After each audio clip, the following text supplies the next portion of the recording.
নোয়াখালী হাতিয়াতে অবহেলিত মানুষদেরকে ঘর তৈরি করে দেন সমাজকর্মী মঞ্জুর রহমান। আমরা যে উদ্যোগে দ্বীপাঞ্চল হাতিয়া এবং বাংলাদেশ হাতিয়া আমরা যে একসাথে যে হাতিয়াতে প্রায় 100টার উপরে পরিবারকে ঘর করে দিয়েছি। সমাজের উচ্চবিত্তদের থেকে সাহায্য নিয়ে এবং বিভিন্ন মাধ্যমের সহযোগিতায় সমাজে অবহেলিত এবং বঞ্চিত মানুষের পাশে দাঁড়ান তিনি।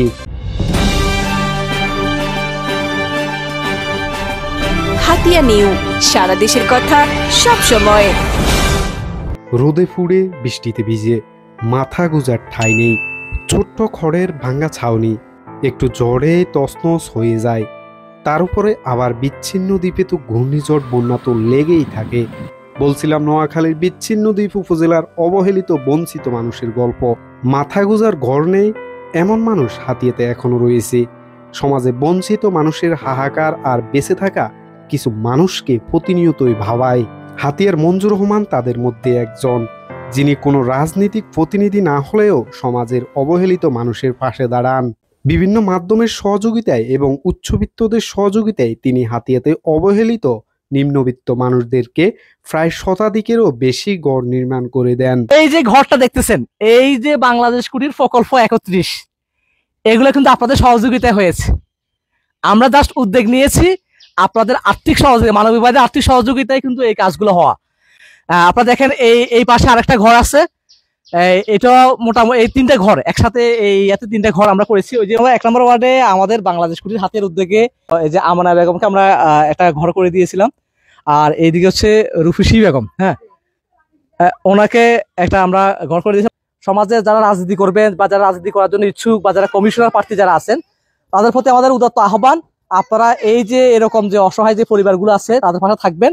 ইনশাল্লাহ আমরাও আপনাদের পাশে থাকবো, আমরা আপনাদেরকে সহযোগিতা করব যদি আপনারা এই সমস্ত অসহায় মানুষের পাশে আপনাদের সহযোগিতার হাত বাড়িয়ে দিন। সমাজে বঞ্চিত অবহেলিত মানুষের পাশে দাঁড়ানোর উদ্যোগ সবাই নিতে পারে না, সাহস পায় না। তবু যারা এই ধরনের উদ্যোগগুলো নেয় তারা শুধু সমাজকর্মী নয়, তারাই সমাজের সত্যিকারের বীর পুরুষ। হাতিয়ার মঞ্জুর রহমান শুধু ঘর নির্মাণের উদ্যোগ নয়, যারা টাকা পয়সার অভাবে চিকিৎসা করতে পারে না উচ্চবিত্তদের থেকে সাহায্য নিয়ে তাদেরকে উন্নত চিকিৎসা করান। ওর পুরা শরীরের প্রায় 3 ভাগে 2 অংশ পুড়ে যায়, হ্যাঁ। তো এটা নিয়ে বিভিন্ন ফেসবুকে বিভিন্নভাবে পোস্ট করা হয় তার সহযোগিতার জন্য।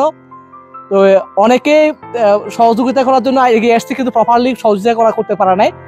পরবর্তীতে তুহিন ভাই একটা পোস্টের মাধ্যমে আমি জানতে পারি। এটা জানার পরে আমি মূলত আমাদের উদ্যোগে আমি একটা উদ্যোগ নিয়েছিলাম যে তার ট্রিটমেন্ট করার জন্য। কারণ তার শরীরের যে অংশটা পুড়ে গিয়েছে, মানে পুরোটা এমন, আপনারা হয়তো আমার পোস্টের চার্জ দিলে পাবেন।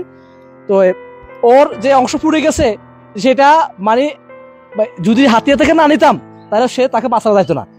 তো আপনাদের সহযোগিতায়, মানবিক ভাইদের সহযোগিতায়, আমাদের উদ্যোগে মূলত আমরা এই কাজটা করেছি। হাতিয়ার সমাজকর্মী মঞ্জুর রহমানের উদাত্ত আহ্বান, সমাজে যারা প্রতিনিধি পর্যায়ের মানুষজন আছে তারা যদি সমাজের অবহেলিত মানুষের পাশে দাঁড়ান এবং এরকম উদ্যোগ নেন তাহলে বদলে যাবে সমাজ, শান্তিতে থাকবে দেশ। সবার সুখে হাসবো আমি, কাঁদবো সবার দুঃখে, নিজের খাবার বিলিয়ে দিব অনাহারের মুখে। মানবতার জয় হোক এই প্রত্যাশায়। আপনি কি হাতিয়া নিউ চ্যানেলে নিউজ পাঠাতে চান?